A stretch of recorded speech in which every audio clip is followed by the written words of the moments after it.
ушул учурда элге жардам берип, бирөөсү керебетин ташып, экинчиси машинесин айдап, үчүнчүсү волонтер болуп, төртүнчүсү тамагын бышырып атат. Биздин ынтымакка чет өлкөлүктөр келип, бийик баасын берип атышат. Бирок ошол эле учурда биздин айрым жарандарыбыз кылынып аткан иштерге сын сөзүн жазгандан тажабады. Ой мындай, оозуңуздан жакшы сөз чыкпайбы? Жаман сөз айтпай, ошол менен жардам бериңиз. Мына ошол жаман сөз айтпоо элге дагы, мамлекетке дагы чоң жардам. Рахмат. Жакшы сөз чыкпаса, жаман сөз сүйлөбөй жардам кылыңыз. Жаман сөз жазбасаңыз да эл үчүн пайда. Билесизби, көрөрман?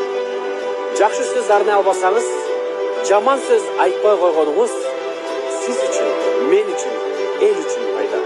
Ооба, ал сиздин колуңуздан келет. Андыктан жазбай эле коюңуз.